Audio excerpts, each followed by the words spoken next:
Olá pessoal, bem-vindo de novo aqui ao curso Enem para Todos, Resolução de Questões e Revisão de Conteúdos do Instituto Federal de São Paulo, no Campo Capivari.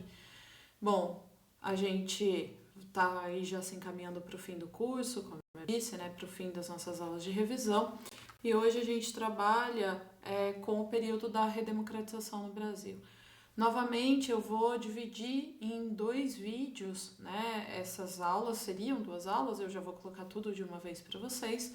E vou dividir em dois vídeos para que o conteúdo não fique tão grande e que seja mais fácil para vocês acompanharem. Como a gente terminou falando ali na aula passada, a ditadura militar brasileira ela se encerra em 1985 com uma eleição indireta feita pelo Congresso Nacional e que vai eleger Tancredo Neves e José Sarney. Tancredo nunca toma posse porque é internado um dia antes do marcado para a posse dele e acaba falecendo no dia 21 de abril de 1985. Então, nosso primeiro presidente civil é o José Sarney. Bom, eu trago aqui para ilustrar esse primeiro slide, esse primeiro momento, quando uma fotografia icônica da redemocratização brasileira, que é no momento da aprovação da Constituição de 1988, que é talvez o grande marco da consolidação disso que a gente chama de Nova República, que é aquilo que permitiu a consolidação definitiva da democracia dentro do Brasil. Mas antes da gente falar da Constituição, eu queria falar um pouquinho desse governo que vai se instalar, o governo Sarney, que chega ao poder em 1985. Sarney tem uma trajetória política longa dentro do Brasil. Ele foi de partidos ligados à ditadura, então ele esteve no PSD, na UDN, daí ele vai para a Arena, que é o partido de sustentação da ditadura, e por fim no PDS, depois vai romper ali para entrar na Aliança Democrática com o Tancredo. Em 1984, como deputado, ele vai votar contra a emenda Dante de Oliveira e acaba vitorioso dentro da Aliança Democrática com o Tancredo Neves em 1985. Sarney vai ser responsável pelo final das políticas de redemocratização no Brasil. Então, a principal delas, eu já citei antes, é a convocação da Constituinte. A gente teve uma Constituinte eleita pelo voto direto dentro do Brasil em 1986, com novos critérios eleitorais que já permitiram ali uma participação massiva da população. Ele também é o responsável pela extinção definitiva da censura em 1986 e é o Sarney que vai abolir o SNI, o Serviço Nacional de Informações, no seu último ano de governo, em 1990, ali, no último ano, na verdade, últimos meses. O próximo governo entra no poder em março de 1990. Tá? Dentre essas medidas, eu volto a repetir, a Constituição é a mais importante delas. Diferente do que aconteceu, por exemplo, no Chile, o Brasil vai ver a ideia de fazer uma nova Constituição que respondesse aos anseios democráticos da população como algo fundamental para, de vez, acabar com a ditadura que tinha se mantido no poder por 21 anos.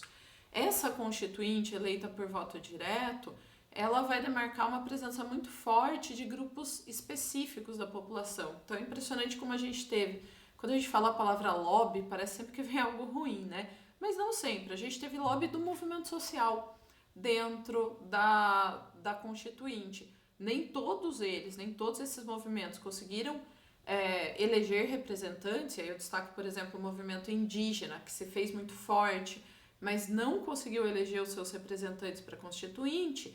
Mas o fato da gente ter uma pressão muito forte dos movimentos sociais faz com que eles também sejam ouvidos. Mas não é só eles, a gente vai ter já a bancada ruralista dentro dessa Constituinte aí em 1988. Vamos ter aqueles que participaram ali da ditadura e foram defensores da ditadura durante o tempo em que ela permaneceu no poder.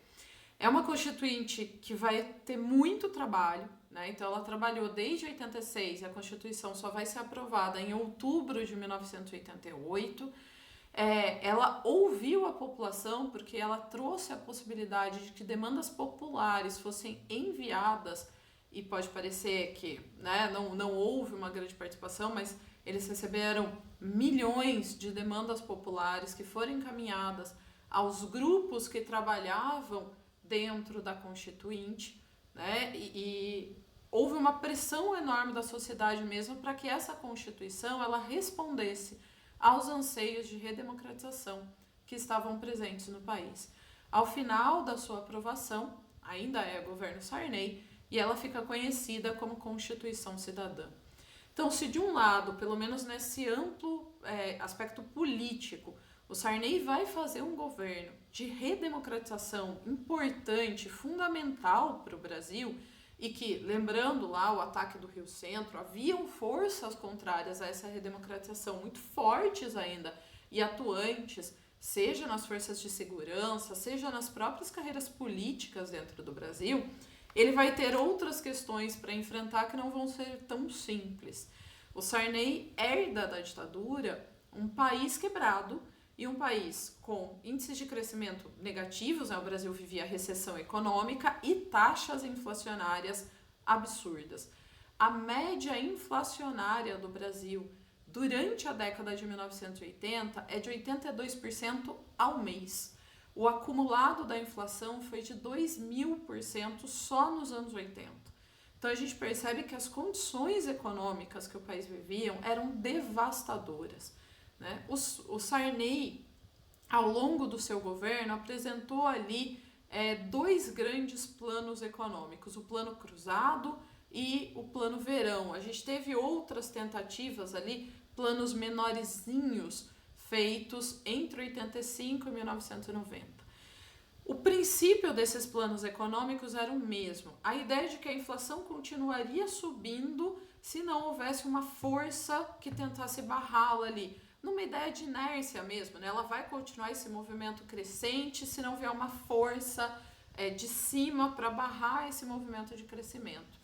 E essa força, ela viria através de uma política de congelamento, de tabelamento de preços e tabelamento de tarifas.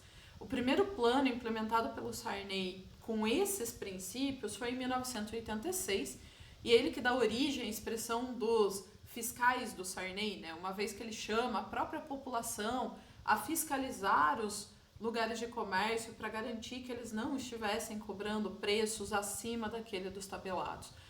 O que esse tabelamento, que esse congelamento de preços, na verdade, gerou no Brasil foi um amplo desabastecimento do mercado, às vezes mercados paralelos, né, de comida mesmo, então você conseguia comprar carne, leite em mercado paralelo, porque dentro do preço previsto no congelamento era impossível de ser encontrado, e ao contrário, eles duraram muito pouco tempo, os congelamentos, e eles não resolviam o problema inflacionário. Assim que o congelamento era retirado, os preços disparavam novamente.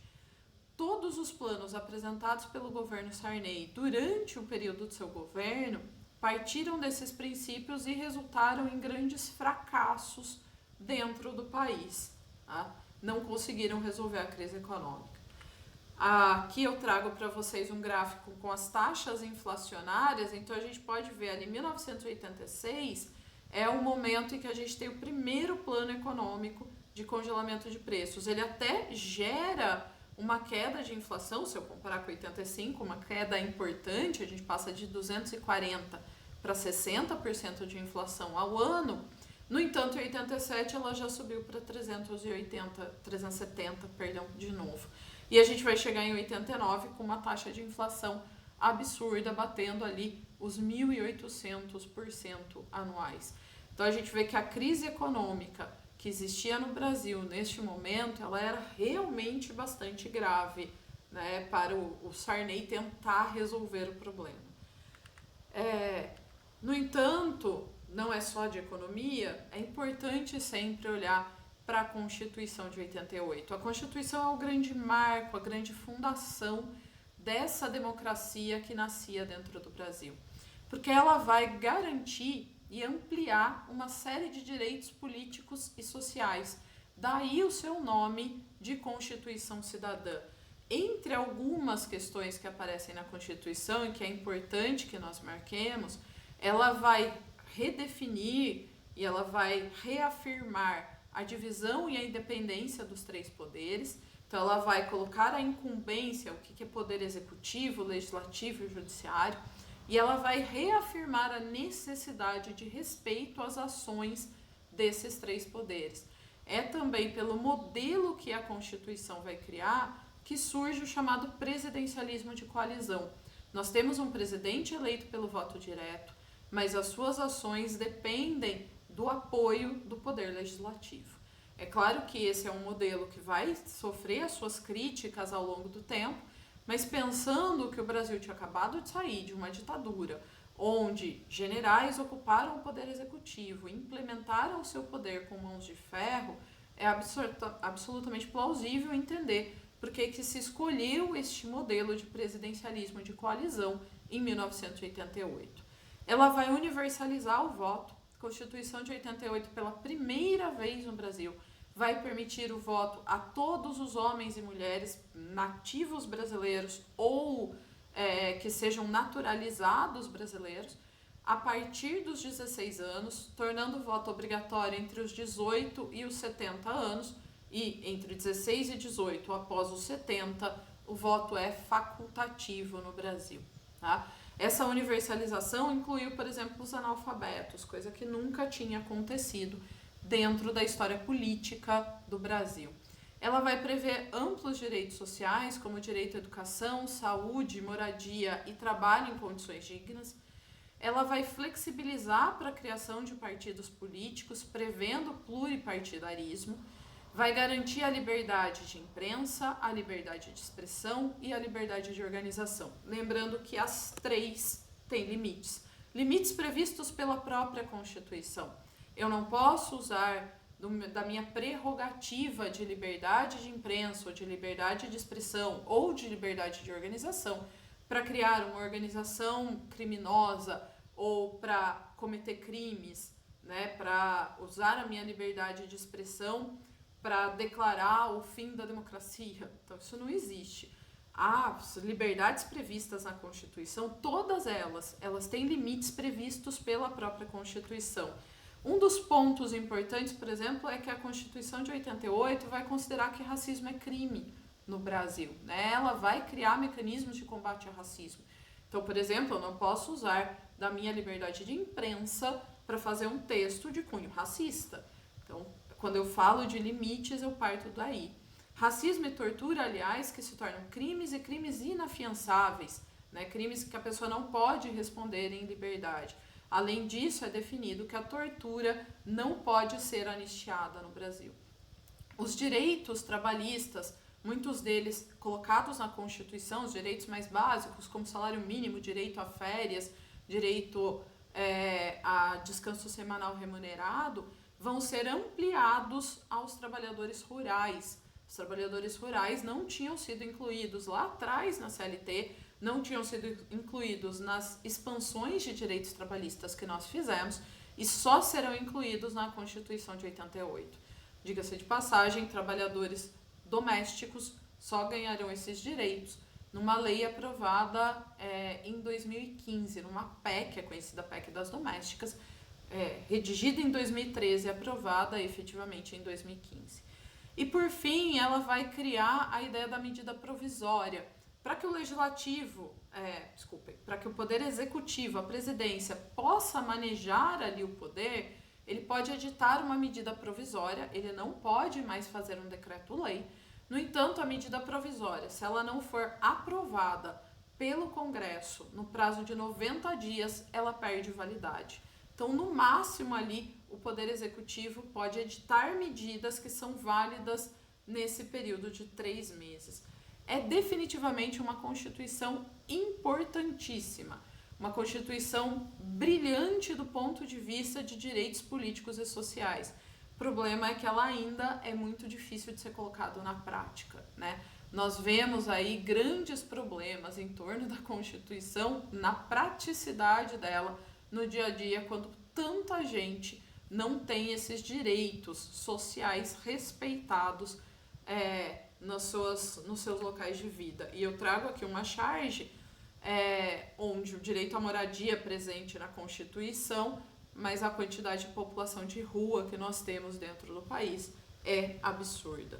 Bom, já dentro ali no final do governo Sarney, nós começamos a ver que uma das áreas em maior disputa dentro do país, que é as áreas rurais, essas disputas elas vão se acirrando a partir da democracia.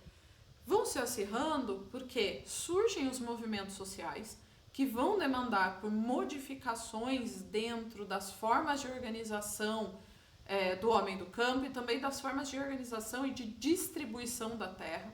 O governo Sarney chegou a criar um ministério para discutir a reforma agrária, mas do outro lado eu já tenho uma bancada ruralista no Brasil.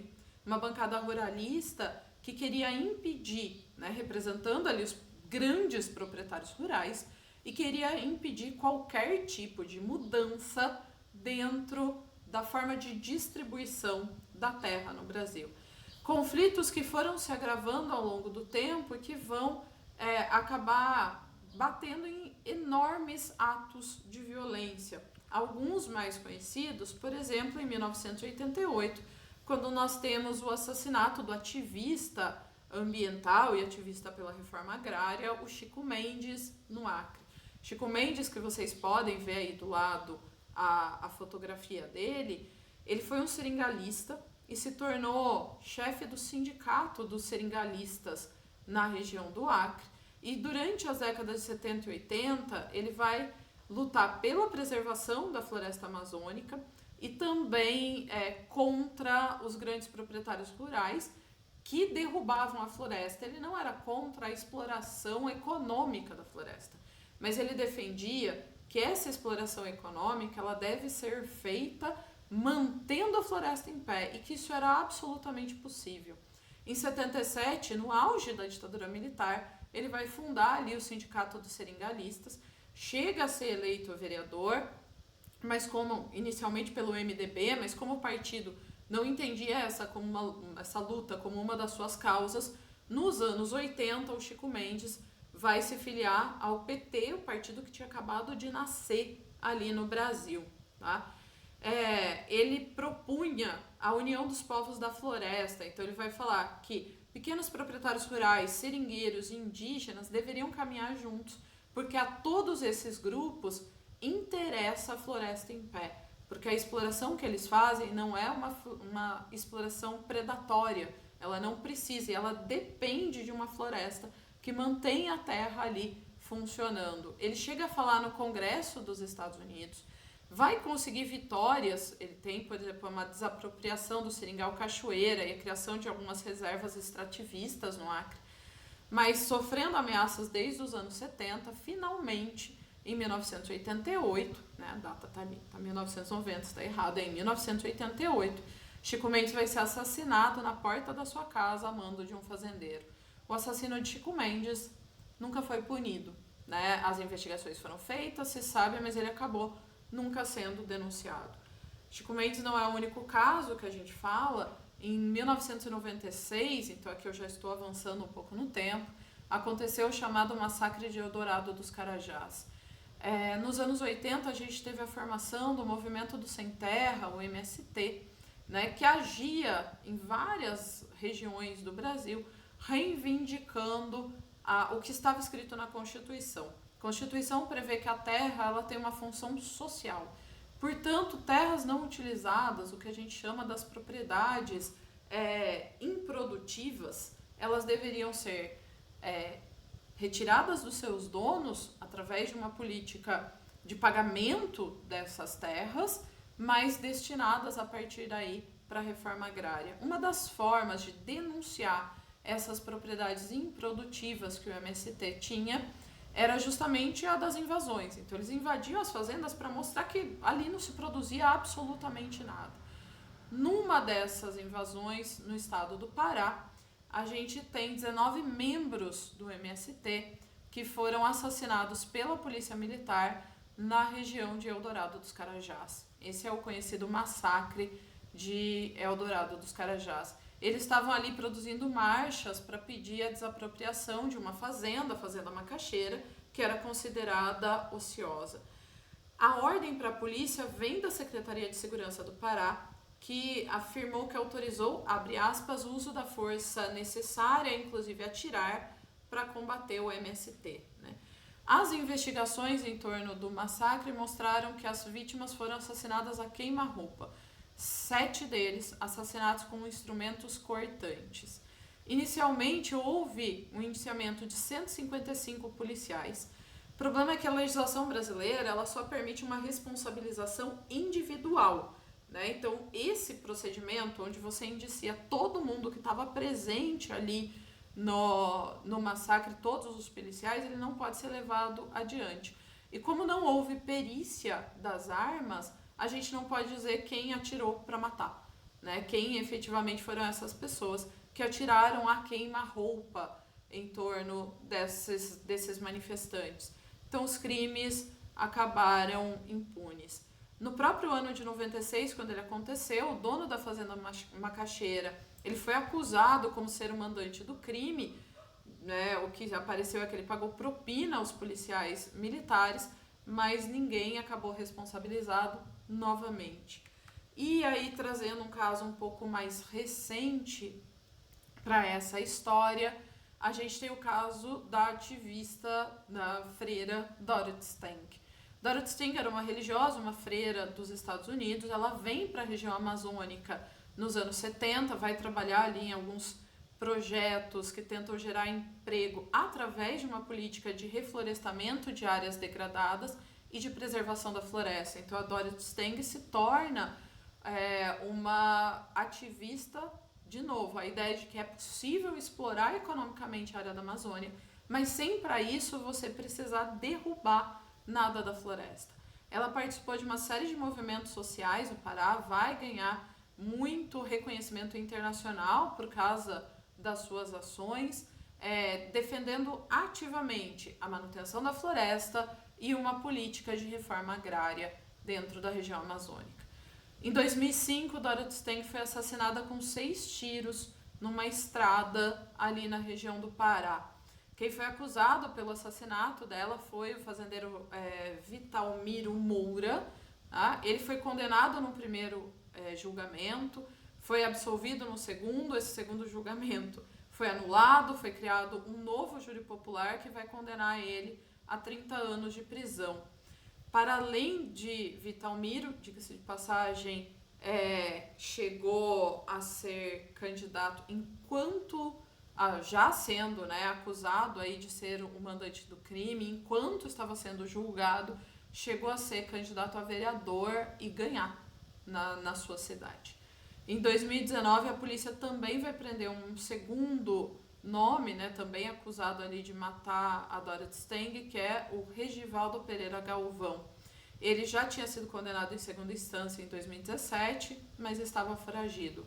Isso aqui, gente, para mostrar que as nossas condições herdadas da ditadura, elas não são simples, né? A gente vem com uma série de problemas sociais e que vão continuar, especialmente porque a manutenção da violência como arma política, ela continua aparecendo dentro do Brasil, se não agora contra grupos de oposição política efetivamente, mas contra pessoas e grupos que faziam algum tipo de oposição social, que eram considerados párias dentro da sociedade. Os anos 80, eles são chamados no Brasil de a década perdida. Bom, é a década perdida, ao que consta, por causa da grave crise econômica, a gente falou, que o país vive. É um momento em que você tem uma adoção de modelos neoliberais muito forte, ainda a crença de que esse seria o grande modelo econômico para se seguir no mundo, mas também é um momento importante de ressurgimento das democracias, né? No caso do Brasil, demarcado aí pelas eleições de 85, mas especialmente pela Constituição de 88. Também é um momento de grande crises internacionais, não é? Pouco lembrar que nos anos 80 a gente tem definitivamente a queda do Muro de Berlim e a implosão do mundo socialista ali na Europa Oriental. Tudo bem? Bom, a gente chega em 1989 com a primeira eleição direta para presidente no Brasil. Com as regras instituídas na Constituição de 88, se apresentaram para o primeiro turno 22 candidatos diferentes.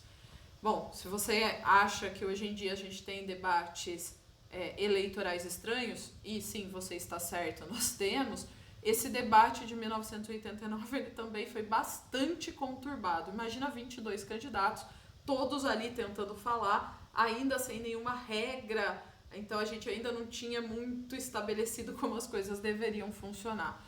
Apesar dos 22 candidatos, 3 se mostravam efetivamente viáveis, né? Um candidato vindo de um partido pequeno, Fernando Collor de Mello, o Luiz Inácio Lula da Silva, que se apresentava como candidato pelo PT, e o Leonel Brizola, político tradicional, vindo do Brasil, que também tentava ali se apresentar. O segundo turno colocou frente a frente Collor, que era representante do PRN, um partido que já não existe, e o Lula, representante do PT. O Collor era traçado como um caçador de marajás. Os marajás seriam funcionários públicos que levariam vidas maravilhosas em torno de gastos do Estado. Então, que um Estado estaria falido porque ele pagava assim, milhões a funcionários públicos. E aí ele não está falando de deputados, não. Ele estaria falando de professores, funcionários públicos de baixa patente, o que não faz nenhum sentido. Mas essa imagem, essa é a frase, o slogan de campanha aí do Collor. Collor teve um grande apoio do empresariado brasileiro, seja das indústrias, seja dos latifundiários, seja da imprensa, e ele era visto como um outsider, um cara de fora da política, o que também não faz nenhum sentido, já que o Collor já tinha sido congressista, ele já tinha sido eleito no Brasil e vem de uma família de políticos antiga. O Lula, por outro lado, é aquele cara que surgiu no movimento das greves do ABC Paulista, ele surgiu para o Brasil no movimento do novo sindicalismo, mas que acabou representando o grande medo da esquerda que ainda estava instalado dentro do brasileiro, e eu não sei se algum dia deixou de existir. Collor vence essas eleições e se torna ali, assumindo em março de 1990, o primeiro presidente eleito pelo voto direto da população desde a eleição de 1960. Então, a última vez que o brasileiro tinha votado para presidente, ele tinha elegido Jânio Quadros em 1960, que assumiu em 61. E aí, em 1989, ele vota de novo e elege Collor. Assim que Collor chega no poder, ele vai tentar ali combater a grave inflação que se mostrava no Brasil. O Plano Collor, como ele é conhecido, basicamente todo mundo entende como ele funciona, mas ele parte do mesmo princípio que está lá no plano do Sarney. A ideia de que a inflação vai continuar crescendo se não vier uma força para barrá-la. E o que eles entendem é que não dá só para tabelar o preço, eu também preciso impedir que a população continue tendo um acúmulo de... Falar em acúmulo de dinheiro é um absurdo, mas as taxas bancárias, né, as taxas de rendimento, elas pareciam maiores porque elas vinham justamente para compensar uma inflação em galope como nós tínhamos. E que essa população não tenha dinheiro para sair comprando coisa para evitar ali um desabastecimento. Então o Plano Collor, ele trabalha de novo com o tabelamento de preços, ele reduz uma alíquota de importação na tentativa de trazer produtos de fora para evitar o desabastecimento, e ele confisca todos os depósitos em conta corrente, poupança ou investimento acima dos 200 mil cruzeiros naquele momento. Então, assim, a gente tem um plano que vai ser um choque para a população e que efetivamente na inflação ele não vai gerar nada, porque as bases econômicas do Brasil que eram grandes problemas. Em 1992, surge um escândalo em torno do governo, um escândalo de orçamento, que seria um esquema chefiado pelo então doleiro PC Farias, um cara muito nebuloso, mas muito próximo de Fernando Collor de Mello. E por conta desse escândalo de corrupção, a gente tem a abertura de um pedido de impeachment. Esse escândalo ele começa depois de uma série de denúncias feitas pelo irmão do Fernando Collor, Pedro Collor de Mello. Tá? Quando o pedido de impeachment aparece dentro do Congresso, o Collor vai chamar a população para sair no seu apoio. E ele pede para que a população saia às ruas numa manifestação vestindo uma peça de roupa das cores da bandeira nacional. A manifestação vai acontecer, mas ela não vai ser uma manifestação a favor do governo. A população vai sair à rua vestida majoritariamente de preto, com frases de efeito e principalmente a frase "fora Collor".